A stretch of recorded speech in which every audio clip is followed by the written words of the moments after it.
There was at Athens a mansion, spacious and large, but of evil repute and dangerous to health.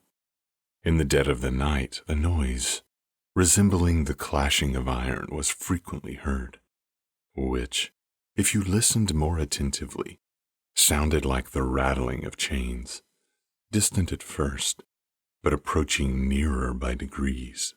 Immediately afterwards, a spectre appeared in the form of an old man, of extremely emaciated and squalid appearance, with a long beard and bristly hair, wearing shackles on his legs and fetters on his hands, and shaking them. Hence the distressed occupants, by reason of their fears, passed miserable and horrible nights in sleeplessness. This want of sleep was followed by disease, and their terrors increasing by death.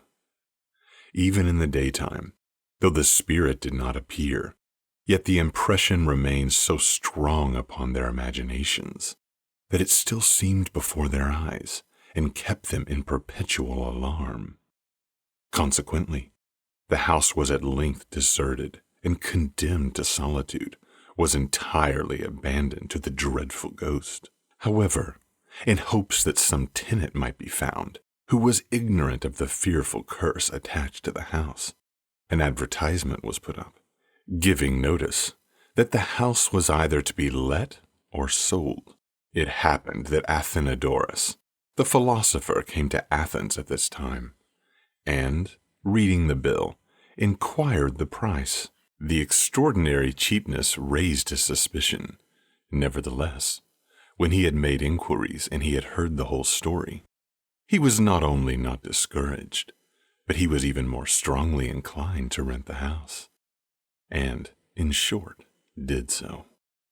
When it grew towards evening, he ordered a sofa to be prepared for him in the front part of the house, and, after calling for his notebooks, writing implements, and a light, directed all his servants to retire to the interior apartments, that his mind might not, from want of occupation, be open to the vain terrors of imaginary noises and spirits. Athenodorus applied himself to writing with the utmost attention. The first part of the night passed in entire silence. At length, a clanging of iron and rattling of chains was heard. Yet Athenodorus never raised his eyes nor slackened his pen, but hardened his soul and deadened his ears. The noise grew and approached till it seemed to be at the door, and at last inside the chamber. Athenodorus looked round, beheld, and recognized the figure exactly as it had been described to him. It was standing and signaling to him with its finger, as though inviting him. Athenodorus, in reply, made a sign with his hand that it should not wait a moment, and applied himself afresh to his tablets and pen. Upon this, the ghost then rattled its chains over the head of the philosopher as he wrote.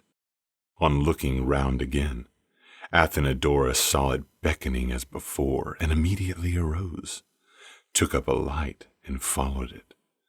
The ghost slowly stalked along, as though oppressed by its chains, and after turning into the courtyard of the house, suddenly vanished. Athenodorus, being thus left to himself, made a mark with some plucked grass and leaves on the spot where the ghost left him. The next day, he talked to the magistrates, and urged them to have that spot exhumed.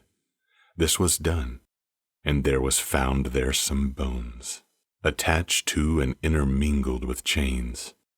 The body to which they had belonged, putrefied and mouldered away by time and the soil. The bones were collected together and interred at the public expense, and thus, after the spirit was appeased by due sepulture, the house was ever afterwards haunted no more.